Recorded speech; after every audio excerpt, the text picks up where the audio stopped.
Sa kabila ng mga aklat at monumento, may isang lihim na nananatiling nakabaon sa kasaysayan ni Dr. Jose Rizal. Hindi lamang ang talino, tapang at panulat ang kanyang sandata.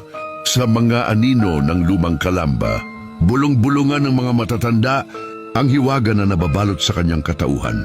Walang direktang opisyal na alamat na may koneksyon si Dr. Jose Rizal sa mga supernatural at mga elemento. Ngunit siya ay naging sentro ng mga kwentong bayan na may bahid ng kababalaghan at misteryo, lalo na sa mga tagasunod ng iba't ibang sekta. Ito ang isa sa pinakapalasak at pinakamatibay na urban legend tungkol kay Dr. Jose Rizal.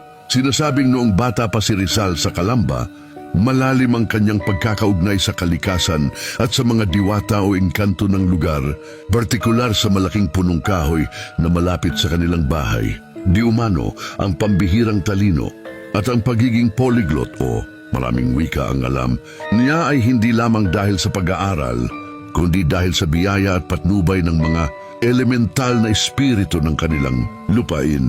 Pinaniniwalaang ang mga elemental ang nagbigay sa kanya ng inspirasyon at proteksyon upang makapagsulat ng mga nobela na nagmulat sa bayan na para bang ang kanyang panulat ay inudyukan ng mga sinaunang espiritu ng Pilipinas.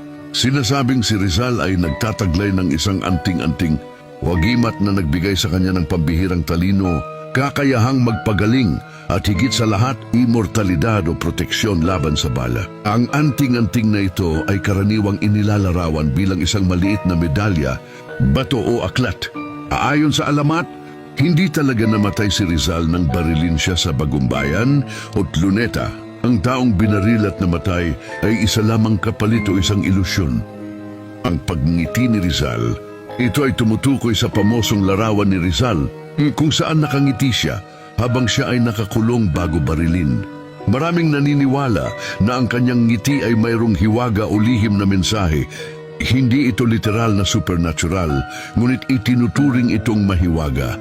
Para sa mga naniniwala sa kanyang agimat, ang ngiting ito ay patunay na alam niya na hindi siya mamamatay o kaya naman batid niya na ang kanyang espiritu ay magiging mas makapangyarihan kaysa sa kanyang pisikal na katawan. Ang paniniwalang ito ay nagbunsod ng pagtatatag ng maraming Rizalist cults, mga samahan na sumasamba kay Rizal sa iba't ibang bahagi ng Pilipinas, lalo na sa Bundok Banahaw. May mga taong nag-aangking nakakausap ang boses ni Rizal sa pamamagitan ng meditasyon o sa pagbisita sa mga sagradong lugar na tulad ng Bundok Banahaw. Ang boses na ito ay nagbibigay ng mga propesiya o mga utos na may kinalaman sa pagtatanggol sa kalikasan o pagpapanatili ng moralidad ng bansa. Para sa mga grupong ito, si Rizal ay hindi lamang isang pambansang bayani, kundi isang pang-apat na persona ng Diyos o ang Kristong Pilipino na naghihintay lamang ng tamang panahon upang magbalik at iligtas ang bayan. Sinasabing ang espiritu ni Rizal ay nananatiling buhay at aktibo sa mundo.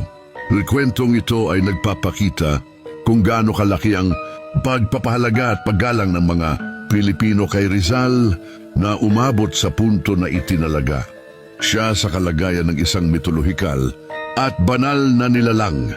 Kung nais mo ang mga ganitong kwento, halika at magsubaybay para sa kwentong hiwaga, alamat at kababalaghan.